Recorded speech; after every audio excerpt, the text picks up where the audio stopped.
all, good evening, good morning, good afternoon, whichever part of the world all of you are logged in from. It's really a privilege to have all of you here in this coffee time conversation. I call it as the CTC. I mean, CTC does have got a different connotation to it, but and there's a biasness into this discussion because I'm basically a coffee lover. I don't like tea. I'm a coffee lover. So I came out with this name, Coffee Time Conversation. My name is Ashutosh Bhattadekar, and I'm thrilled and excited to have our esteemed speaker Chandan in this first coffee time conversation. As you would have seen, Chandan is a prolific author. He's an enterprise agile coach. He's a transformation agent, and he's a passionate author, if I were to say. I have personally attended a few of the seminars where Chandan has delivered a talk, and believe me, it was a truly inspiring talk, right? And I'm sure you will also find it equally inspiring. And the way this conversation will run is we'll try to make it more like a dialogue between me and Chandan. And it will be around 35 to 40 minutes. And then we will open up for Q&A for the participants. So this is how the format of this session would run. Meanwhile, if you have any questions while I and Chandan are speaking, do put it in the chat window or just keep it in a note besides you, and we'll give you an opportunity to ask those questions in the Q&A time. So with your permission, Chandan, can we start this conversation? Yeah, please. Okay. Yeah, let us start. Okay, great. And first of all, it's very nice to see those 3 books behind you. I really like the crowd. And this is where most of this conversation would be happening. And just to let all the participants know, this is not a scripted interview. This is not a scripted talk.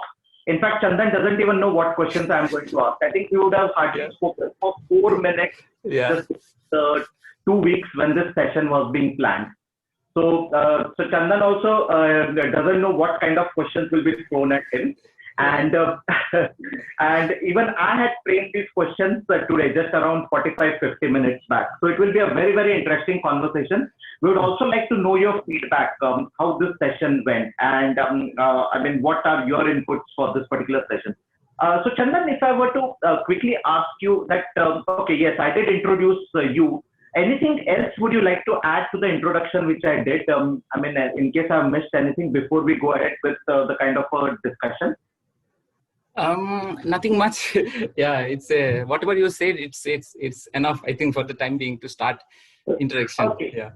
Okay. So I have one question to start with. See, always there is a kind of I would say passion needed. There's a kind of initiative needed to come out of that inertia. And here we have you who has actually come up and authored 3 books.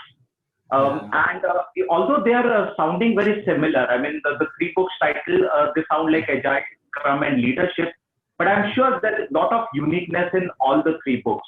So what motivated you to write these books, if I were to ask you? Yeah, so interestingly, this question has asked, not this as specific to this question, similar type of question has asked one of the interview when I joined Society Generally 2015. So how do you continue your study? So on fly, this thing has come out in our mind. Like I told at that time that organization is a laboratory to us, and every day we come to the organization to do various types of experiment, and those experiment is make us better on a daily basis. So that answer, I later, whenever I reflect, whenever I look into this answer, I always think, wow, what a statement perhaps comes out from my mind. But I believe now in that thoughts, like, yes, we go to organization every day to experiment something different, where organization will throw us different challenges. It will actually test our capability, test our knowledge, and through that we will actually help the organization to become better. So that's how I believe I am not enough knowledgeable. I believe I have not learned enough through which I can actually help the organization. So that's how that passion fires me. Whenever I come across a different types of challenge in the organization, I see, no, it's not enough. It's not good enough through which I can actually help the organization. So that's how I see a lot of gaps in my knowledge. A lot of things need to learn. So that's how this gap is constantly driving me that, yes, I need to read another 100 books. I need to capture capture another 100 experimental stuff, and I need to offer my different services to the organization. So I am in a catch race, like say, where I am not like reached to a state where I can actually resolve all the types of challenges thrown by the organization. So that's how I'm running behind that. It's a rat race to excellence. That's what I was thinking. That's a very good point, Chandan. Yes, and I like the fact that what you said in the beginning, organizations are laboratory and we all are there to experiment. Yeah. And yes, I mean, and this books, the 3 books or the treasure, what if I were to say, they are born out of this experiment of what I understand, as you said, right? I mean, it's a very, very valid point. I mean, how many of us actually are motivated to have this statement, right? I mean, we all go into that 9 to 5 zone. We all go into that zone, what we call as the fixed mindset zone. That yes, I mean, I go to office Monday morning again. Tomorrow Monday morning is again coming up. So again, my day starts at 9 o'clock. Yeah. And then and somehow wait for that Friday evening to come so that I can enjoy. But that's a very good point. I mean, and as you said, right? I mean, I also always felt that as a person, as a professional, obviously, the more you read, the more you can apply those experiments. Yeah. Right. Yeah. So from your experience, as you rightly said, right, an organization is a laboratory where we are there to experiment. Obviously, not all these experiments are going to be successful. There are going to be challenges. There are going to be failures. Yeah. So let us say that if I'm working or I'm experimenting, as you put it, right, and if this experiment fails, and I think we all know, right, what happens when an experiment fails. How do we cope up with that as the transformation agents, as coaches? How do we cope up with a failure? Yeah, so over a period of time, whatever I'm discovering, like there is no solution. Actually, there is nothing available. So anybody can claim that yes, I know the thing. I have a framework. I have a structure. So whenever I go any organization, I see there is no ready-made solution. There is nothing available actually. So when I wrote this Agilist guidebook, it was around 2018. So which is over a period of time, like from 15 to 18, whatever the different types of challenges I come across in society generally, I was actually noting it down, and it was a huge transition period for me, or even for transformation also for me as a coach.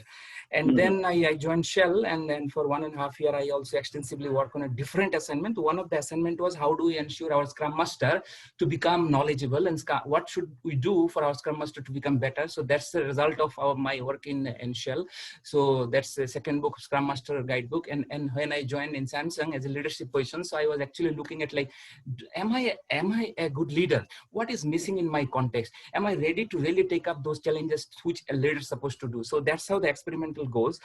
What I have been noticing and observing, whenever I get into an organization is actually undergoing a different types of challenges, and no ready-made solution is actually helping the organization to resolve some of these challenges. And it is quite natural. If you look at this Kahneman model, it is clearly said this: in a complex zone, nothing will work. It is emergent. So as it is emergent, all the leader, all the coaches has to work together to resolve those complex problems. And that's the enjoyment part. Like, see, whenever everything is a ready-made solution, it is not a complex zone. It is anyway a complicated environment where there is a predefined solution exists. You need to just cut and paste, and for this you do not need a coach.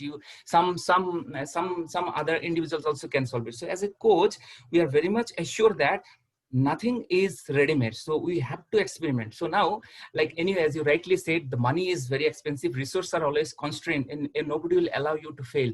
But some way we also need to co-create this solution with the leadership, where they also see that how the things has evolved, how the solution has evolved. It is not the solution which matters, it is the way we are reaching to that solution, and the process which is actually making us better, that also matters. So in an entire ecosystem, it's the coach who need to actually communicate in such a way that it's okay to fail, and what is the risk involved when you fail. So if it is a small fail, yes, the leader will support you. If it's a significant resource losses, of course, you need to really answer those. So as a coach, it is our responsibility to create that ambient where it is okay to fail, where it is, we also need to influence those leaders that, yes, they also need to understand whatever the complex solution we are working on, what could be the impact and what is the best solution. Is there any ready-made solution available? If we just plug and play this ready-made solution, what are the different consequences we'll have? So those kind of conversation, it's an intensive conversation, and a lot of I believe a lot of expertise is required to really influence those leaders, to really convince them, yes,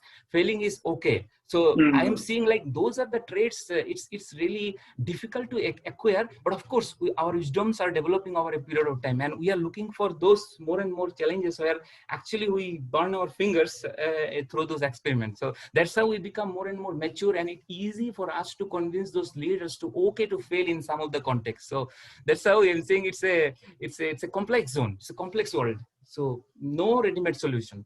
Right, right. I like your point. So again, the second point also what I like is we have to co-create and co-own the solution. It's not something which I am the lone person who's fighting out the battle there. Exactly. As transformation agent, as coaches, as leaders, we have to co-create and co-own the solution with my leadership team. And as you rightly said, it's the safety check. That safety net has to be there so that even if that experiment fails, we have something to actually cushion ourselves on. We don't fall on the ground. True. Safety net is something which is there. Yeah, I think two very good points. One is, of course, organization is a laboratory where we are there to experiment. And second, of course, is co-create and co-own the solution. Now, we have, by the way, we have a very good audience. Now, we have 59 now. Great to have all of you here. Okay. Really excited. And yes, we do understand the fact that there are a lot of webinar sessions happening around. And it's good that you have chosen our session before the other competing sessions which are there. Right. So nice to hear that. Just for the benefit of all, let me tell you the 3 books which Chandan has authored. One is the Scrum Master Guidebook. This was the first book which came out, and that was in the year 2018, right, Chandan? The Agilist Guidebook, 2018, first book. Guidebook, 2018. Scrum Master Guidebook. Followed by We Can Lead, right? I mean, 3 books, and as we said, right, as Chandan mentioned, I'm just kind of summarizing because there are some people who joined in late. What Chandan is telling us is that organization is a laboratory where we as transformation agents and coaches are there to experiment. We can't just go there and do the talk. It has to be walk the talk, walk, experiment, and talk. And the second important point what Chandan mentioned was we are co-owning the solution. It's not a solution which is my solution. If the failure happens, Ashutosh is the person to be dumped or kicked out. It's a co-ownership and co-creation of the story. So that's a wonderful start to the story, Chandan. So Chandan, one quick thing, how would you consider these 3 books? I mean, what is so unique about these 3 books? Because I'm sure there are a lot of books available out in the space there, right? So how are these books? I mean, what is so unique in these books?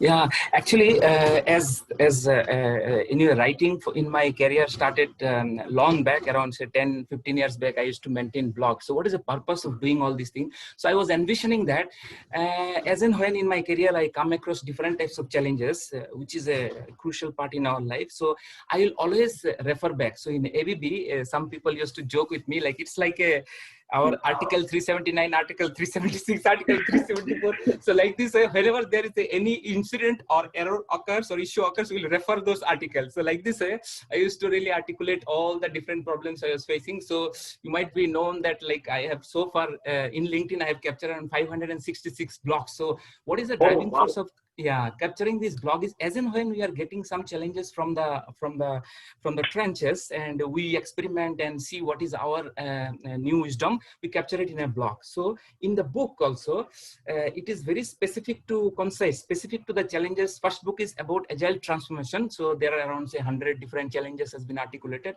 which are, I believe, context to the Indian culture, Indian context. Second book, it is all about like when I observe like how Scrum Masters should really acquire a next level of skills.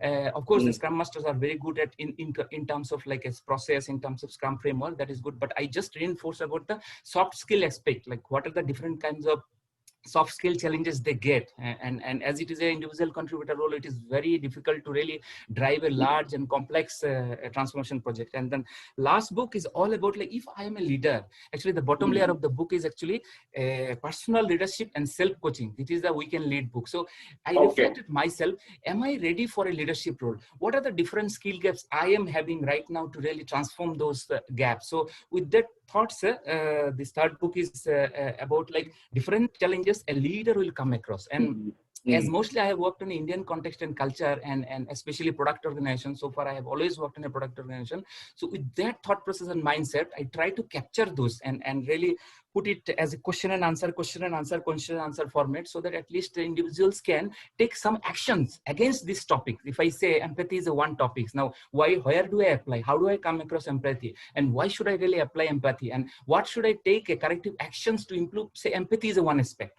Similarly, Right. say social engineering is a one aspect. So why is social engineering? If I am a coach or if I am a lead, how really matters to it to me? So with that thought process, I thought maybe let me see. It is a guidebook, no, like when you used to go to in a chemical laboratory, no, you used to like write down like a coaching logbook, no, you used to observe, write down, observe, write down. So what is happening? Our wisdom is actually developing over a period of time. See, either people are getting benefit or not. At least I am getting benefited, because the next assignment, whenever I really come across, I see that yes, the reflection of all these things, whatever you have done previously, I can quickly really apply it. And of course, I need to tweak it little bit, because the contexts are widely different. At the bank, what is the context versus the oil and gas and versus the industrial automation? The contexts are widely different. So I cannot really fit as it is solution in plug and play, but at least it minimize my the working time, the cycle time, it minimize. That's great to hear, Chandan. So I like the fact that, it's like your KIDB, a known issue database, right? Whatever happened in your coaching journey, whatever happened in the laboratory, I think that's the word which I should be using. Whatever happened in the laboratory, you have recorded it. You have recorded it in a photographic format. And then that was something which was used as a kind of a literature for developing this book. I mean, I like that fact, and I think, I think something which all of us have to learn, right? Because what happens normally in a coaching journey is that, yes, there's an issue, we coach the team, and then we forget about it, right? And then suddenly we realize that, oh, you know what, we forgot what happened. What was our coaching stance we took? What is the solution we provided? So I liked that aspect definitely, that it is something which is a kind of a record. And just for the people, so what Chandan said was he has written around 500 plus blogs. I mean, that's a huge number. I mean, I just started writing something in 2020, but to be very honest, I'm not as passionate as you are, right? And one quick thing, I mean, and some of these questions came from a few of the participants who reached out to me. Is there a particular order in which I should read these books, or it can be any random order? inside the book also it is actually random. There is a no flow, there is a disconnected thing. It's a topics, like a deep dive into the topic. And what I always recommend whenever I deep dive into certain area, I have to reflect, like where I stand as on today, how far I am for this thing, how I am exercising this context. Is it really helping me? Can I really start experimenting this tomorrow onwards? And do I have a context at my office where I can really experiment with this concept? These are all soft aspects. Like you can say it's a hydrogen, it's oxygen, it's a sulfur, like this way. You need to just go with these chemicals and go to the office and start experimenting. You may blow something for sure, but at least that confidence you should have in the right way we blow these things. So that's how I'm seeing, like you also will able to articulate your observation. I like that, Chandan. So I still remember my class 11th chemistry in the lab, and I literally blew up something because of some reaction, and I was so afraid that the teacher is now going to catch me. But I think, yes, I mean, it's a good point that we should actually blow up something. Only then I think people will understand that, yes, I mean, that's where as a coach we come in. Right. And by the way, there are a lot of interesting questions already coming on the chat window. Be ready. So that's one thing. And also one more thing, I think maybe I forgot what you said earlier, that from a leadership perspective, am I ready to pick up that role? I think that's what you said that your book talks about, right? Yes, many times we have that question. Many times we have that question with us, that am I ready? Am I ready to move into that leadership role? I think that's a very, very good blueprint what you said. So, I mean, is there any kind of a tool there? Is there any kind of an assessment that, you know what, is a magic wand and suddenly from tomorrow Ashutosh becomes an agile coach from a Scrum Master today? Any highlights on that? Yeah. See, as you know, there is no formula, okay, but actually as people ask for a formula, so every book's end, there will be some kind of a questionnaire, but I am sure those questionnaires are not really foolproof, because world is so complex, the contexts are so complex. Right. To arrest all these things in a one questionnaire, it's difficult. But at least I try to at least summarize some of the things to at least start the journey. It's not like in a leadership concept. In the leadership book, it has a two parts. The first part is about developing self. So I put say around 200 pages on developing self, what it means to us. Self, when I say, am I ready? Am I really capable? Do I get a signal from my mind, from my heart that yes, I can manage the show, I can run the show, I am ready? So that point of view. The next part, another second part of this book, another say couple of 200 pages, is around leading others. So I analogize it with a big banyan tree. So when I imagine a big banyan tree, if I am a big banyan tree, and whenever there is a big banyan tree, I should give a shelter, fruit to all people who comes to me. So if I am deep rooted, and the deep rooted, any kind of challenges as a cyclone or hurricane comes, I should be able to withstand. So for a leadership context, I was visualizing my roots are deep rooted, means I am as a leader are deep rooted with my fundamentals, with my concept, with my belief, with my confidence. So I am deep rooted. And the upper part of the trunk of the tree, I am considering as a leading others. So do I have enough skill and competency to influence others, pursue others,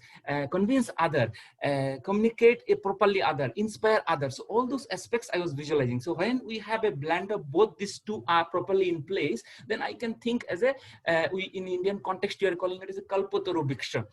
That means a farm like a big banyan tree or a palm tree or long tree, oak tree, those kind of trees. So have I developed myself in such a way where people can follow me, people can make me role model, people can learn on a daily basis from me? So those kind of aspiration I thought of putting inside that book. So when I started imagining myself to start a journey like this, where I want to scale myself in my context in a certain area where people will follow me, people will make a role model. So closing my eyes, I will always try to develop something in myself on a daily basis.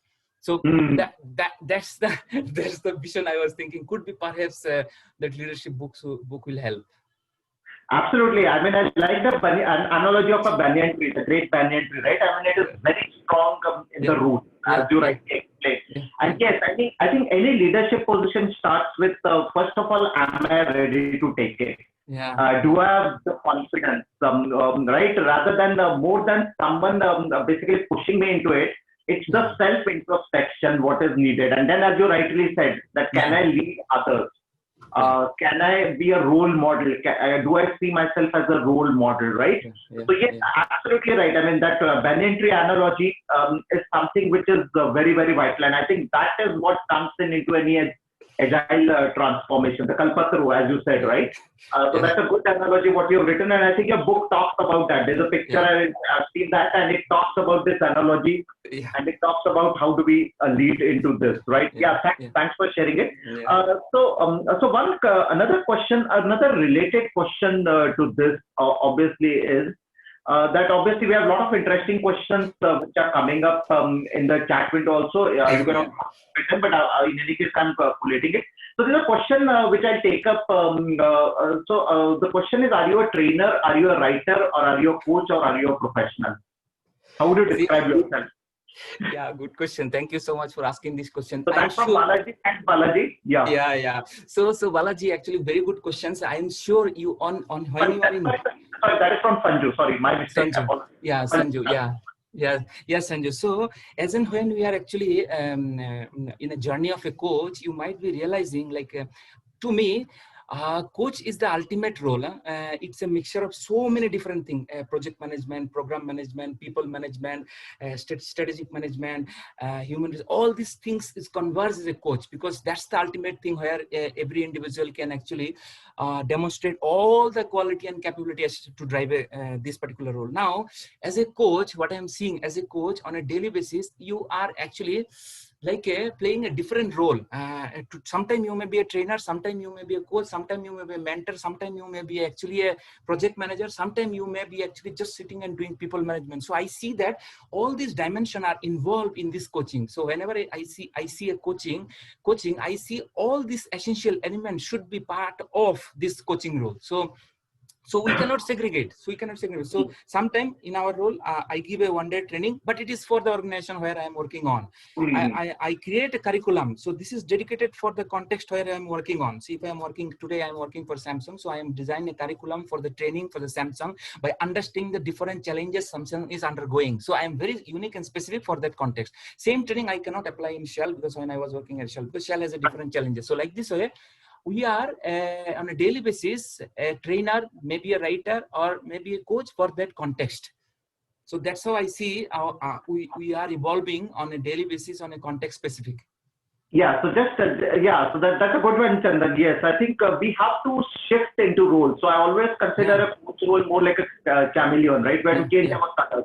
Sometimes we're an author, sometimes we're a writer, sometimes we're a coach. Sometimes we might have to also groom into the role of a scrum master many times, right? I mean, yes, absolutely right. Right. So a lot of such interesting questions also popping up in the chat window, as I can see here. All right. So another thing what I wanted to veer this discussion towards was that, I mean, this question always comes. I mean, I have also faced this question in my journey. How do we measure transformation, or how do we measure that as a coach I have been really effective? And if you can throw some light around it. Yeah, see, transformation, according to me, every organization, especially in today's world, every organization is undergoing a different types of challenges, especially sustainable challenges, especially survival challenges, especially the threats the organization is getting from the different competition or the technological things. Now, every organization transformation purpose to become better. So we as a coach need to really understand what it means to that context. For a bank, it is a different. For a oil and gas, the transformation challenges could be different. For a consumer electronics product, the transformation challenges could be different. So what is that it is organization is trying to achieve by doing this transformation? Okay, so this is a one-dimensional view. Okay, so end result, what they are trying to do. So this dimensional, you got it. Next thing is actually now what type of challenges the organization is currently having. It could be the organization structural challenges, it could be the organization people challenges, it could be the organizational capability and competency, and there could be many things.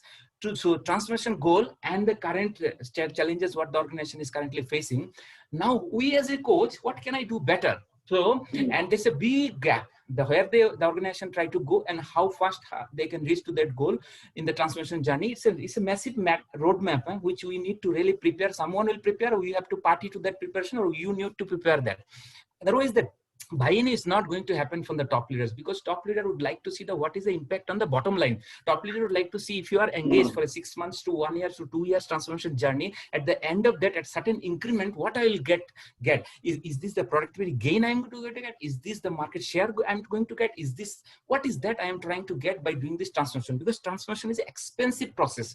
We will be hiring a lot of expert coaches, and those expert coaches will be engaged in a daily basis, and they will trying to impact some of the other things. So it is actually a blend of so many things. You are seeing that it is a as it is a complex zone, and it is a multiple dimensional things are actually influencing this transformation aspect. So as a transformation change agent, we need to really think big and try to chalk out those things at certain interval. If it's a Q1, Q2, Q3, Q4 is the block. In Q1 end, what is the transformation benefit in which particular pockets the organization is going to get? By end of the Q2, which particular pocket the organization is going to gain what benefit? And as a result of that, so what? If you are going to get this benefit, what is that?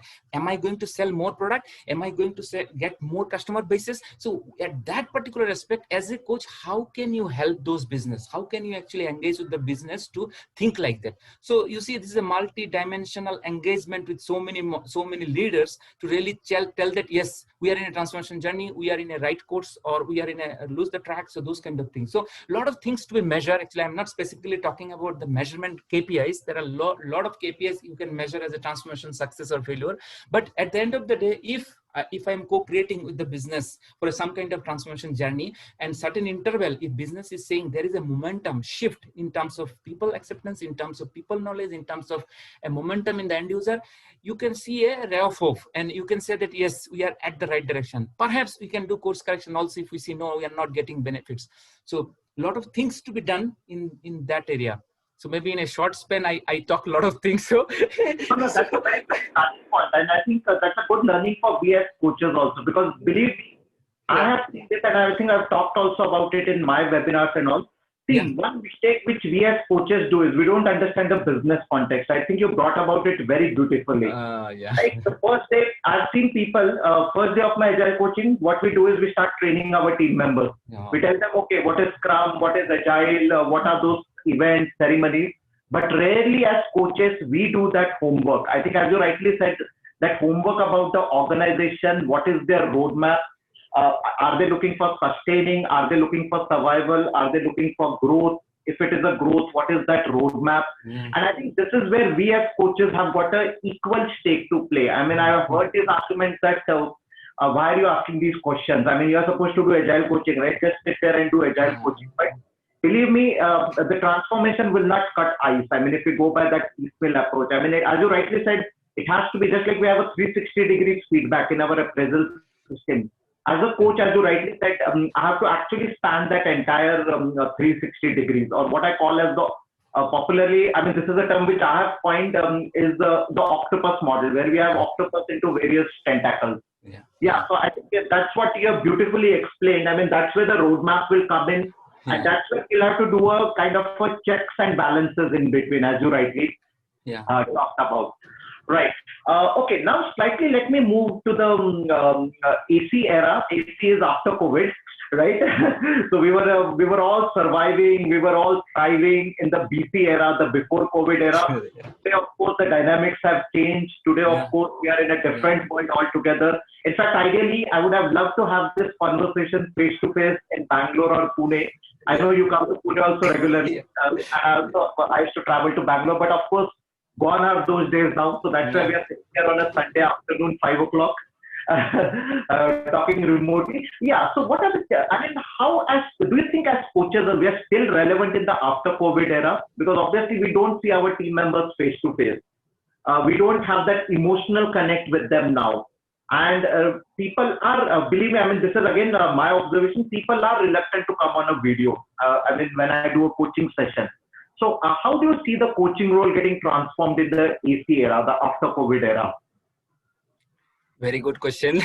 This is the heart of the session, I believe. Like, see, yeah, so I need to really spend some time. See, what we are foreseeing, we are under crisis and we are getting into a crisis, and this crisis is going to continue for another maybe 1 year. I see that organizations are significantly suffering due to this COVID business, are significantly impacting.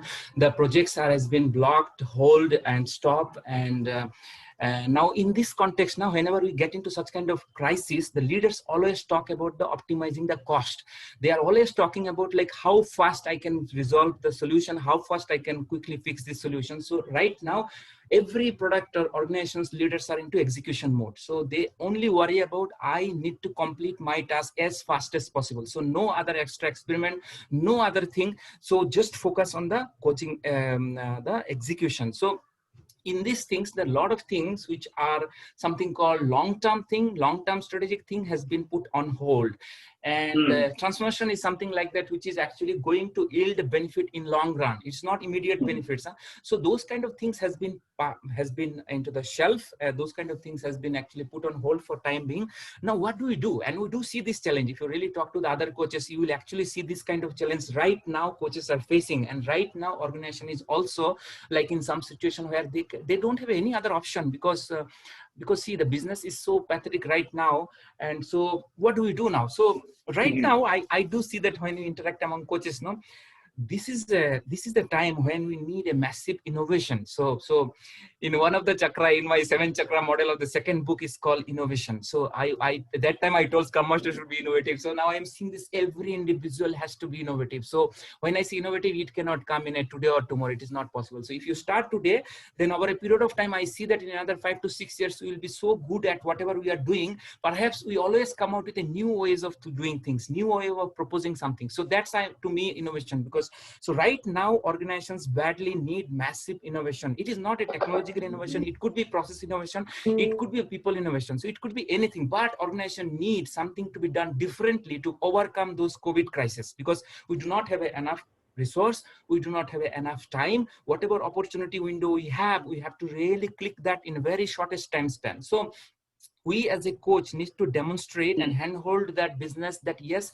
with our wisdom, with our coaching maturity, we can help the business to rapidly develop something in a faster rate. So right now, see, as a coach, of course, sometimes we also involve in design thinking or lean startup kind of concepts. So right now, this is the opportunity where we can rapidly do something like that, where organization can get benefit out of our coaching, because benefit out of our facilitation, where we invite the great minds, and as a coach, we facilitate in an awesome manner where we ensure that a lot of best ideas can come out which can be implementable. So those kind of things we can actually offer, because until unless the organizations see that the value coming out from the coaches in an innovative manner, they always look in a ROI perspective, like why do I hold this coaching, how much validation I'm getting those coaches. So those kind of questions I am always asking myself and my coaching colleagues, like, am I really impacting at the bottom line? What can I do differently which can help the business to become better? So those kind of things has to be significantly seen now,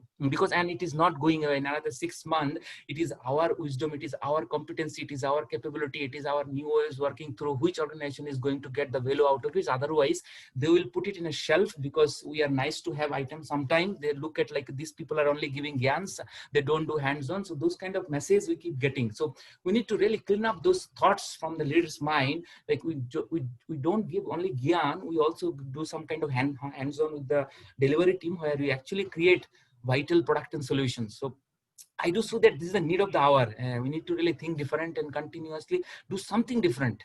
Something different has to be done. Right, right. After COVID.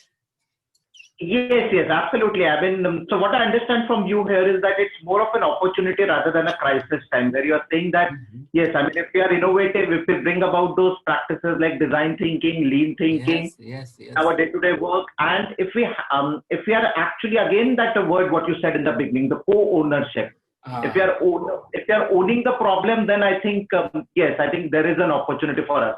Okay, something related with this, and I know you have partially answered this in the earlier question itself. Yeah. Obviously, as a coach, I'm now worried because my job is at threat, or I have lost my job. So, what advice will you give me as a coach or as a Scrum Master who has lost his job in this COVID situation? How do I innovate myself, or how do I convince the new place where I'm going that yes, I'm the candidate to be hired? See, thank you very much for the question. See, now I have got the corona, so I have positive result, right? So corona ho gaya. If corona is there, you can't do. You should have taken precaution. You should have actually isolate yourself. You should have actually exposed to the market. Don't go to that crowded place. Now you have a corona. So what can I do? So now you know corona does not have a solution. So similarly, if some way we are getting impacted because of this organizational cost cut. So there is no ready-made solution, as I told, right? So we are always working for that dark day. We need to always work for those days when I know winter will come, when we know there snowfall will happen. So for those days we have to be ready. So that's why I was always in a principle like. We have to stand on a firm ground like a banyan tree. There is no escape. If the cyclone comes, and if those trees are uprooted, it's uprooted, because the cyclone will come. And of course, there will be turbulence will come. So right now, this is a crisis situation. So this is the time where you need to demonstrate your all the wisdom we have acquired over a period of time. Say I am a 15 years experience, say I'm a 20 years experience, say I'm a 10 years experience. If you look back from your life or from your some kind of a laboratory, wherever you work around, with whom you work around, you need to reflect and see that what can I learn from those incidents? Like, because at the end of the day, it's our maturity, it's our wisdom through which organization is actually getting the benefits out of it. So if I can maximize that value in some way, in some manner, organization is going to embrace you. Otherwise, organization always going to discard you because you are no use for me, because we have a better thing to do. So those kind of thing, organization always thinks that cost benefit analysis is always there. They always measure one person A with one person B, the production or the innovation rate a person A is coming. Of course, it's a little bit crude way of measuring, because Agile believes on a team culture, but of course this is also some kind of theoretical. But at the end of the day, the organization always measure individuals, how beneficial that individual is, how that individual is going to create a bottom line impact. So that's what I say, whenever there is impact comes, we need to really retrospect and reflect that key. what is gap in my competency, what I have to really, how far I have to go, and what is the gap I need to fulfill. And perhaps the different meetups, no, could be opportunity platform where individual can really look and hunt for this information. What are the gaps we are having? What are the gaps I need to bridge, and how far I have to go? So I always believe like Craig Larman actually told one of my ex mentor. He said, okay, I want to be agile coach. Oh, fine. And then Craig Larman said, read 100 books on agile and come back to me. So that word actually captured in my eye, in my mind, and it is still there. And he's right. If you really try it, read 100 books. Tomorrow, after you finish this 100 books, you will see your thoughts or the brain structure has completely rotated. You may not see it, but if you do fMRI, you will see that your brain has really changed. And that's the miracle of any book. Once it's go inside, your thoughts, your vibration, or everything changes. Everything undergo changes. So 100 books right now in another, how fast you can finish. So that's the thing. Of course, it's not just reading the book. It's called deliberate practice, right? You need to see that, like, how can I apply this? And if I apply this, what is the new wisdom I am acquiring? What is the new learning I am getting? And by doing this, so what? Of course, this question always comes, so what? Okay, you have read this book, so what? So all those things are interconnected. That's how we generate value whenever we talk to that organization. And I do believe that that's the only way. There is no other shortcuts, because shortcuts only short term. It's a short term goal. If I have to sustain like a big banyan tree, I need a deep rooted long term solution with a strong, robust foundation. Then only I can ensure that, yes, I can stay relevant, whatever cyclone may come. Otherwise, cyclone may uproot me. Corona may affect me. Good point, Chandan. So yes, I mean, what Chandan has essentially told us is that the only thing which changes is the right-hand side of the @ in your email ID, right? I mean, organizations go, right? As long as you are you're deep-rooted like that banyan tree, and as you said, right, no point in saying that, you know what, I've got COVID. You should have taken precaution. You should not have visited crowded places. You should have maintained social distancing. So similarly, what I learned from you, Chandan, right now is that, yes, I mean, read blogs, attend meetups. I think there are a lot of meetups also happening in the virtual world, right? Attend those meetups, right? Attend events, conferences, and then obviously, and I like the suggestion what Craig Larman gave you, which I had got this earlier. Read 100 books on agile. I think let me start doing it as an action item. And let me read those 100 books on agile. And as you said, it's not just reading. It's also about understanding it and having it in the deep-rooted life of yours. Okay. I think, we are somewhere in the so we are almost we are 15-20 minutes left. Just a request to all of you. Maybe if people who are comfortable, they can come on a video. We can just see each other. Because right now, I think you're only seeing me and Chandan, but whoever is comfortable. Hi, Karan. Nice to see you. How is Singapore doing? Singapore is fine. Yeah. Oh, sorry. I think you can't mute. Wait a minute. Yeah. I think you can speak. Now you can speak. Yeah. Malaysia is good. I'm in Malaysia, Ashutosh. Oh, sorry. Not Singapore. Yeah. You are in Malaysia. Right. Yeah. It must be pretty late right now there. Yeah. My wife was looking at me. You know, we're still into this meetup. Yeah, so anyone more who would like to come in the video, please do come. It would be nice to have all of you in the video in that frame. Nice to have you. Because so far you have been listening to me. Hi, Hari Krishnan. Nice to see you. Hi, Ashutosh. Hi, Chandan. Good.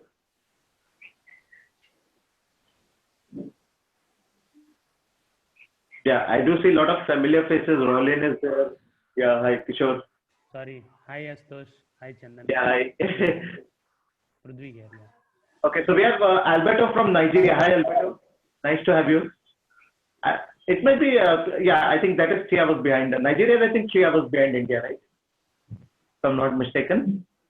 Yeah, so a lot of interesting folks around here on a Sunday evening. Yeah, I always used to tell Chandan, I was talking to you, Chandan, right? I mean, Sunday afternoon, I used to do a totally different thing. I mean, this is something new I'm doing on a Sunday evening in India. I was either awaiting some fine dining experience with my family or going out, but now everything has stopped. Anyway, okay. So now what we will do is we will actually open up for Q&A. And in the interest of time, let's also see the questions which are already there in the chat window. But if anyone has any question for Chandan, you can just unmute yourself and you can just have that question given to Chandan. Yeah, because I think we have covered a very vital aspect of the book, what his motivation was and what that laboratory is, after COVID coaching tips. So if anyone has got any question to Chandan, any specific question, please unmute yourself and ask Chandan. Yeah, Karan, go ahead. Chandan, I think you rightly said how we need to be prepared and we need to do our homework. So Chandan, I'm doing community of practice from a year. And I think, as you said, right, getting the Scrum Masters or product owners, whoever they are, setting up the right channels. So how is your experience with community of practice? It's quite hard. I mean, sometimes, and after COVID, it's like very hard to maintain that. So it's like it goes on the top peak and then it's a different process. So what's your experience and how do you choose those change agents? I think you're on mute, Chandan, I think. Okay. Yeah. Sorry. Yeah. Driving community of practice is very hard. It is massively hard because of the delivery pressure. Huh? Because whenever you interact with the team member, you see that they are fully overloaded. Okay. So what I have seen, maybe perhaps it works sometime, perhaps it does not work also. See, always all those delivery people are always having some kind of a challenges or troubles. So what we used to do is, as a coach, we have access to all the teams and what are the teams are doing, in which pocket the best practices are happening. And how can we package these best practices from one pocket of the organization to the another pocket of the organization? So those things could be interested to the delivery team. It could be technical, it could be DevOps, it could be some kind of a challenges which team is facing. So those kind of topic, if you can bring into the platform and debate among yourself as a coaches, like what's in it for them, why they should come, what is the quantifiable 5, 6, 10 benefits which can really key takeaway. If you can articulate on yourself, maybe perhaps they will come. And of course you need to really have those goodies or some kind of a, right now of course in corona time you can't do that, but at least it is a need a good thought around that, because otherwise they are wasting a lot of precious time. They could have actually done a lot of better coding. So that's why most of the time what you have seen, it fails because you invite them for a generic conversation which they know, which they're already. But if we have a very specific unique cases which can help the team, especially some technical practices, because most of the team I have seen that if something technical agility related topics, you can bring it up. If there is something DevOps related engineering practices, you can bring it up. If there is some kind of a business product owner engagement types of challenges, if you bring it up and you have solved it by following certain structure, practice or some kind of thing, it could be interest for them. So then perhaps they will come. Perhaps it's a very tricky thing, because these people are under tremendous pressure and we need to really empathizing with them to understand that instead of just blaming it, they don't come, but try to see their world. They are under tremendous pressure by the top. That's also possible. Like if you can make their life little bit better, perhaps this message spread across and then they come frequently. So again, it goes with the context, like which particular context you are in. I see the business dynamics, like if the business badly need different types of solution to come up rapidly and they are lying in a different pockets of the organization, maybe the sense of urgency will be high, but in some organization they are okay, not essential. So in that case, no, if you try to apply similar type of practice, it will fail. So you need to sense it and smell it, like what is the need of those contexts and how badly they need those solutions and how well other teams are doing. So those kind of analysis, someone has to really do it. You need to spend time as a whole team, as a coaching community, to really identify and do that. But it is really tough. It's really tough. I mean, sometimes, the fortunate thing what we got is like, we got leadership support in this. We told them very clearly that, it's very important. And now they're seeing some benefits coming out of it. Otherwise, Then it will click. Thanks, Chandan. Thank you. Hey, Chandan. Hi. Hey, Chandan, can you hear me? Vijay, yeah. Yeah. Yes. Vijay, yeah. Okay, great. So I had the pleasure of working with Chandan in Society Generale. So here to listen some great wisdom from him. So Chandan, can you help us with, what kind of maybe top 3 challenges that you saw in Shell while you were doing the transformation there? It will be very specific to Shell. That's the problem. But in general, I can talk. Actually, I should not really talk in Shell specific thing. But what I have seen, by nature, actually, that organization is very big in size, and they have a massive product and solution which goes for a 5 to 6 years timeline. So turnaround time is very high, and most of their solution, 80 to 90% of the solutions are actually SAP, ERP, and S4 HANA type of thing. So you see, like, the challenges is S4 HANA product is already made. You need to just plug and play. So what type of agility can help? So we are actually figuring out in this context how much agile can help. So we are struggling at that time to really fix it. So at least some portion is been successful by applying some of the lean principles there. But at least DevOps we could not meet because it's the technical rigidity was there. But in other pockets, we have seen significant success. There is another division where they actually, my last assignment, it was really very good assignment actually. They today, if you see the oil exploration, it takes around 8 to 9 years to get a first drop of oil. Okay, now it traverses through a multiple department where actually a seismologist, where there are a lot of different scientists actually analyze the seismic condition of the earth and the wells rigs and how the data mining can be done. So usually it takes so much, so many departments, so many people to evaluate that to first get the first drop of oil. Now, by applying the digital technology, can I squeeze it to 5 years? So that's the endeavor they have started, and it was going on for at least the last 5 to 10 years. I must say that 5 to 10 years, because it's a massive product and it cost huge money, so many different team involved. So the Shell has actually applied a scaled agile framework to really involve around 200, 300 people together to really build that in-house product. So fortunately, I was part of such type of solution, and it took quite a lot of time to really bring all those people together and really that shared purpose, shared purpose, creating the shared purpose, it takes a lot of time. But I see, when I left, I see that there is a lot of positive momentum happen. People have been started seeing that, like that sense of urgency. And I could see that, like, how structural framework can really help a large chaos platform into systematic way. So I'm not actually branding safe, but at least I do see that reflection of a structural method into large scale product development, where at least 200 engineers, high-end, they are more than 20-30 years into that oil exploration domain, and those engineers have been cadence, like injecting cadence, bringing discipline, and come out with an incremental solution. So nicely they have done it. So, and in other area, there is a lot of dynamics, like a Shell has a retail division where they need to continuously monitor the oil market in a fraction of seconds. So there we could able to apply a lot of technical agility practices, a lot of design thinking practices. So from a London side, they have really drive very well product management practices. They could able to really rapidly develop prototypes and really solve it as a mainline product code. So I see there are a lot of challenges, but this new age way of working, like a design thinking and lean startup, safe and lean has really helped those organizations to really come out with the old way of working in a new way of working. And I do see that, I'm sure in another 1 year forward, they will really churn out the good outcome from such kind of initiative.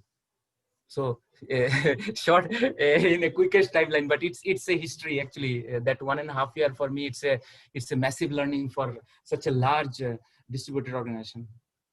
Sure. Thanks. So I think Shravant has got a question. Shravant, would you like to go ahead? You've raised a hand.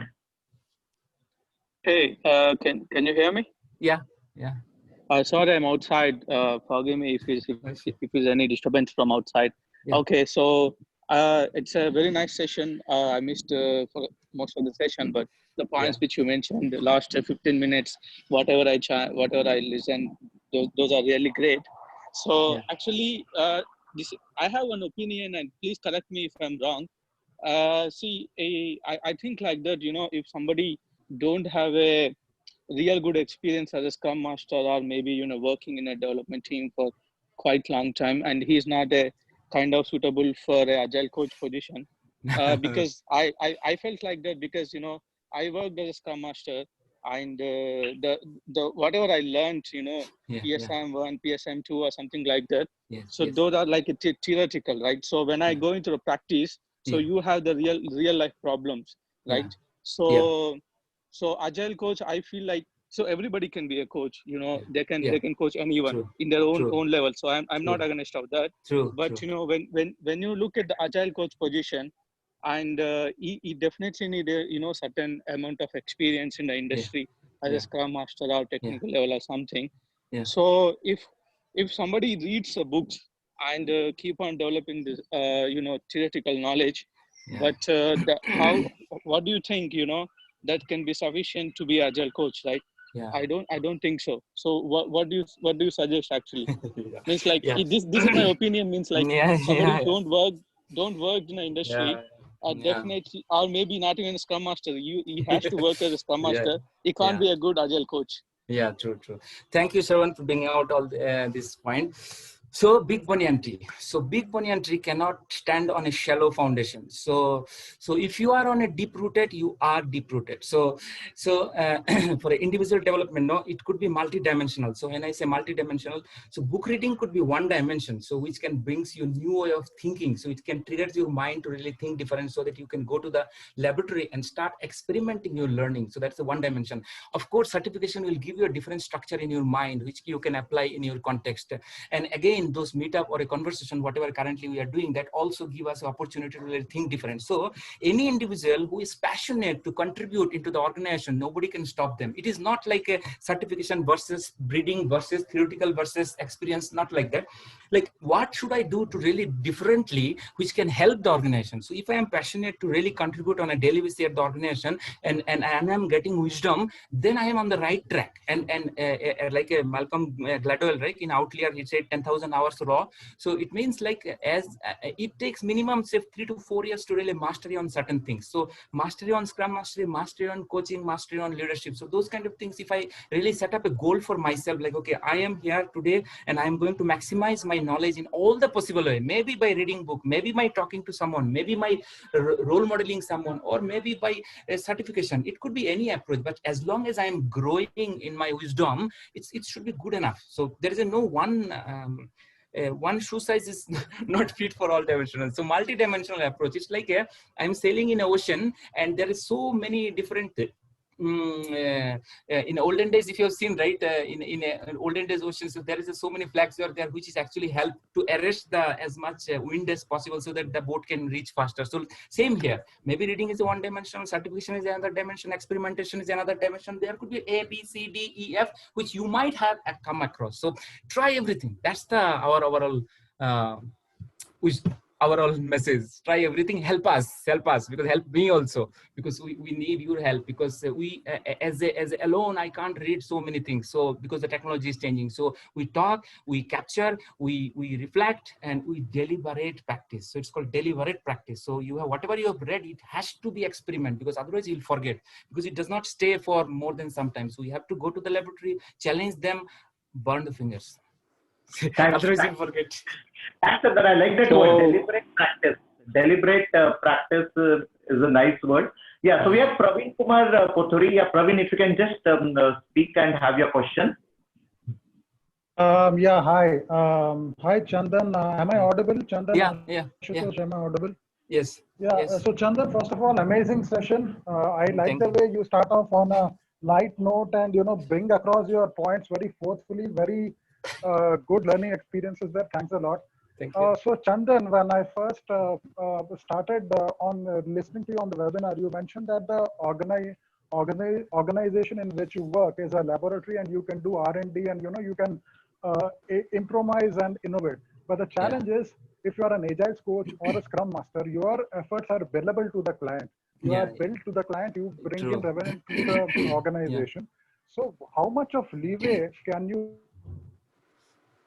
in doing these experiments, given the fact that you are in a scrum, and you are a sprint backlog, and your release backlog, they have to be completed.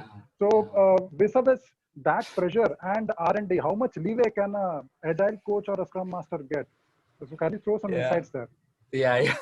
Thank you so much for bringing up all these things. It's not easy. It's not easy. So that's why coaching is that's why I said coaching is the ultimate job. Everybody cannot do, because 80 to 90% of the coaching are soft aspects in nature. When I say soft aspect, it's all about influence, it all about inspire, it all about like a persuasion to others. So, and that skill, it takes years to mature. It is not a hard skill, it is not like a checklist, it is not like something. So influencing those leaders is a huge art. I am not at all good at that. I am get defeated by them actually. They will always based behind the number, they always build behind this billing dollar, blah, blah, blah. So my endeavor actually, what I am trying to do this, I want to really get that miracle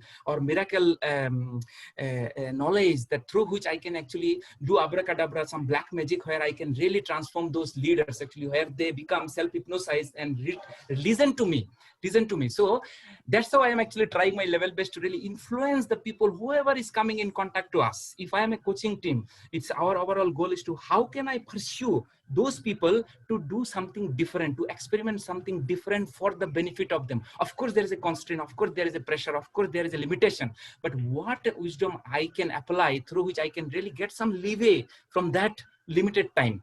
So it's up to us. It's up to us how competent I am to really influence my end users so that they start experiment. They start doing something different. So that is coaching. That is coaching. If I am not able to reach to that state, I am not up to the mark. So that means I need to read enough. I need to really develop myself better so that I can really sit with the leaders and talk in such a way that they get convinced, yes, there could be something different they can do. Perhaps at least one sprint they can experiment. If it is not yielding benefit, we can always roll back. We can always switch back. So you see, there are a lot of delicate items in this case. Like so we need to articulate in such a way that where people accept that yes, there is a possibility we should do something different. Otherwise, it's like a life as it is. What they are doing, same benefit they will get. They will not able to do something. So they will not able to get some other benefit. So that's our sales pitch. So in one of the blog I have written, we are all salesmen. As a coach, we are salesmen, always selling our solution, offering service. So how good it is. So that's the questions. How well I can sell. Thanks, Chandan. Yeah, we have one last question. I think we are already out of time, but yeah, okay. We can take a question. Rahul, if you can just quickly talk. Sure.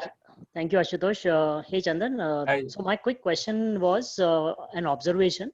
So I was like, pleasantly surprised to hear your sharing of, your experience where the DevOps thing really did not work out at Shell. So the question is, why are coaches in general, and, this is like very often that I see, not really forthright in sharing, the challenges in implementing Agile or Scrum. They don't really very openly share such challenges or such stories where things did not go as planned or as was expected. So what are those things? I mean, it seems to be like Agile and Scrum seems to be a panacea for all ills in an organization, which is not really the case, as you've also probably specified. So why is that? What do you think are the reasons why coaches sort of hesitate in sharing many more, challenges okay. or failures? So I if I can able to share the frank opinion, so please do not take it personally. So then only I can able to share. I do see there is a room for improvement. I do see that coaches are not up to the mark. So I do see that like there are a lot of false things are going on. So if I have really depth and soak myself into this entire solution, there is no harm to really tell the whole story.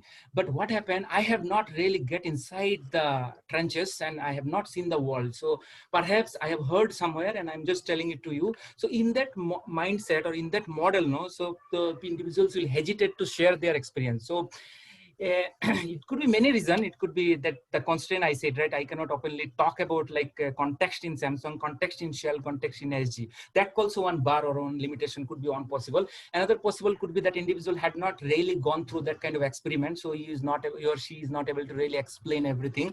Or it could be some other reason. But otherwise, I don't see that because there is no escape. Because if we don't share, if we don't really openly discuss about the different types of pain points we are getting across, our wisdom will not develop. Our wisdom will not grow because we will be again reinventing the same wheel and really spend massive amount of time where organization may not ready to really invest on. So it could be many reasons. So maybe personally you can touch base with those coaches and really see what are the benefit. I do see that there are always room for improvement in coaches, the way they are approaching, the way they are actually seeing the thing, that sometimes it is missing. So that's why we are not getting the end-to-end solution, deeper solution. So these things need to improve, according to me. Of course, I may be also wrong. Sure. Yeah. No, that's great. Yeah. Thank you, Chandan. Thank you. Yeah, I think we have one last question. Alberto, if you can just we have your question. Alberto is from Nigeria, so we have a very diverse crowd from Nigeria to Malaysia. Yeah, thank you very much, Ash. Just for me, I just want to say a very big thank you. Yeah, thank you. It's so simple. I want to say a big thank you to you and to Chandan for a well thought out session. It's been amazing, and we've learned a lot. Thank you so much. Thanks, Alberto. Yeah, and thanks for joining. I know it is a little early there, but thanks for joining. Yeah, I think we are almost out of time. I know the excitement is there to have Chandan here, and I'm sure we'll get an opportunity to hear Chandan. In fact, I and Chandan were going to meet in a conference, but unfortunately that conference itself is in a state of, I would say, suspension. Always a pleasure to hear to Chandan, and whenever I meet, I always interact with him. So just one few last words. So you can buy Chandan's book on Amazon. It is available on Amazon. I'll share the links in an email to all of you. I think there's a discount also available on 1 or 2 sites, what Chandan told me. So you can definitely go through those books. I think it's a wealth, it's a treasure, and definitely these books should be out of those 100 books for sure, I can say. The rest 97 can be different. But we have 3 books already in that list of 97. So I think that's something, a good motivation.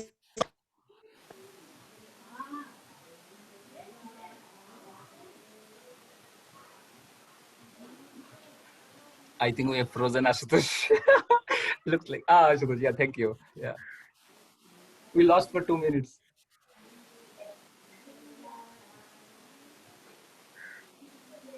I think there's some audio issue on his side. Yeah, looks like. Some audio issue from Ashutosh. Hey, this is Kishore. Can I have a quick question? And I think I lost you in the last moment. Exactly. Kishore has one question. Let us see what is that. Kishore, please. Okay, Kishore, go ahead. Thank you, Chandan and Ashutosh. Nowadays, when we joined as a Scrum Master over for 3 to 4 months time, people were looking into how do you quantify your success by what is the measure we were supposed to be take? Yeah, so see, quantification could be a many dimension, like product and solution where we engage. If I can create some kind of improvement in product and solution, it could be time to market reduction, it could be quality improvement, it could be some kind of productivity. Any such of a quantifiable measurement, if you can really help the development team to do, of course 3 and 4 months is very less time, but at least if you can start doing such type of measurement, quantifiable way, it could be output, it could be outcome, blend of both, then end user will be happy that yes, the lean way of working is yielding some kind of a benefit. So it has to be really worked through with the development team. So in short, I told there are a lot of things can be done in that area, quantifiable measurement. Okay, thanks, Chandan. And yeah, this is a slide which I wanted to show. So these are the links where you can procure the books which Chandan has authored. In any case, I'll be sharing these links with you in a mail, and it will come to you. I do see a lot of people who have also enrolled for our upcoming Agile Coaching Masterclass. So we'll definitely be meeting next weekend, 15th and 16th. We do have ex-participants of that batch. I hope that journey continues, the gamification activity, what you have learned. And so thanks once again. Thanks for joining.